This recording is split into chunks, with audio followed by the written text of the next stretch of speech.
Good evening. Welcome to Fineprint. I'm Molly Gampir. We're starting off this edition with the latest coming in from Brazil, where a dam collapse has left 58 dead. A desperate search for survivors is underway. Over 300 remain missing.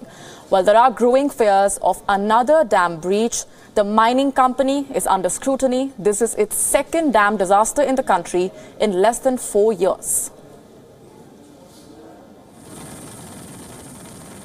Roads, vegetation and farmlands in Brazil's Brumadinho municipality disappeared in seconds. A rushing wall of mud, enough to fill a football stadium more than 6 times, turned this lush green community into a disaster zone. In the place where the dam collapsed, there was a dining hall, a parking lot and the mining company offices. So all of them are probably under this mud. After a massive dam collapsed at a mine site, a torrent of mining waste was released, turning this lush land into rivers of mud, stretching miles. Dozens of helicopters are circling the area. The thick mud is too treacherous for ground rescuers. Hundreds still remain missing, and with every passing second, hope is fading. I still have some lingering hope. But I can't imagine what he will be like when I see him next. Will he be alive or dead? If our final hope is dashed, he will have left behind his pregnant wife. His baby will be born on the 20th or the 21st next month. What should we do? It's a desperate situation. Rescue operations are now on in full swing. Food, water, clothes and other supplies are being stocked and distributed. To tackle the unprecedented disaster, help is pouring in from across the world. An Israeli search and rescue team has landed to assist local crews. More than 130 personnel were flown in for the operation. Firefighters are now going back to the site to rescue animals which were left behind after the dam collapse. Those who did escape this disaster consider themselves lucky, but they have lost their homes and all their possessions. I fell to my knees and started crying. I started to cry, thanking God for saving me, my children, my mother and my nephew. Today I felt faint. Yesterday I cried a lot. Today I cried. I felt faint. I grabbed my nephew, shouted for my sister to leave her house, shouted to her neighbors. We ran until we reached higher ground, and then we saw it, taking everything taken away. Now the Brazilian mining company WION, which owns the dam, is feeling the heat. WION already has a bad track record. This is the mining company's second dam disaster in Brazil in less than 4 years. Brazilian judicial authorities have frozen $3 billion in assets belonging to the company. The dam collapse is the first big emergency faced by Bolsonaro and his government since he took office in early January. Bureau Report, WION, World is One. Meanwhile, U.S. lawmaker Kamala Harris officially launched her 2020 White House campaign as well, targeting President Donald Trump's policies during a rally in her hometown of Oakland in California. She promised to be a fighter for the people. In her speech, she made several pointed attacks targeting Donald Trump as she attacked the Trump government's separation of thousands of immigrant children from their parents at the southern border last year. When white supremacists march and murder in Charlottesville or massacre innocent worshipers in a Pittsburgh synagogue, that's not our America.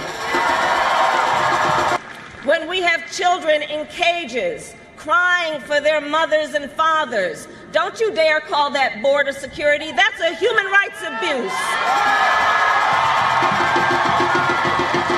And that's not our America. Harris slammed President Trump, saying that American democracy was under attack like never before. We are here because the American dream and our American democracy are under attack and on the line like never before. And let's speak truth. Under this administration, America's position in the world has never been weaker. Kamala Harris has been a fierce critic of the US president and has time and again questioned Trump's leadership abilities. For many, she represents the perfect anti-Trump candidate, progressive and a representative of America's diverse culture. Her announcement has renewed hope in the African American and Indian American communities as well. And she's often referred to as the female Barack Obama, and for good reason. The 54-year-old American with Indian roots has risen quite fast in her political career. Meet the US presidential aspirant who is used to breaking the glass ceiling. Chinese telecommunication giant Huawei is facing the heat globally after the arrest of its chief financial officer in Canada last month. Huawei has found itself under extreme scrutiny, especially for its 5G mobile network. Now, the US is mounting further pressure. Reports suggest that the Donald Trump administration is pressurizing American allies to bar Huawei and other Chinese tech companies from building their 5G infrastructure. The US is reportedly asking its allies to ban Huawei from building next-generation computer and phone networks. The UK, Poland and Germany have, according to reports, been asked by the United States to bar China-based companies from building their networks. Huawei is under mounting international pressure over the security of its technology. Even though there is no evidence, Huawei is facing the heat for allegedly using equipment to provide backdoor access for the Chinese authorities. Since 2012, Huawei has been barred from selling equipment in the US because of the same security concerns that have been raised by the US government. China has responded to these reports, though, and urged the United States to stop what it calls irrational behavior. Beijing has urged Washington not to hamper the progress that is being made by the two countries after the trade war. 我们敦促美方停止对包括华为在内的中国企业的无理打压，为中美企业相互投资、正常合作提供公平良好的环境，多做有利于中美互信与合作的事情。 China has accused the United States of orchestrating Huawei CFO's arrest in Canada. It continued to maintain the narrative and urged Canada to take the right decision on Meng Wanzhou's case. 提到的这件事情是加方的内部事务，中方不予评论。我这里要指出的是，孟晚舟的事件绝非一件单纯的司法案件，背后有很强的政治企图和政治操弄。 我想，中国人民和国际社会对此看得很清楚。这次我们在这里，我们要再次敦促加方做出正确的抉择，立即释放孟晚舟女士，早日让她平安地回到中国。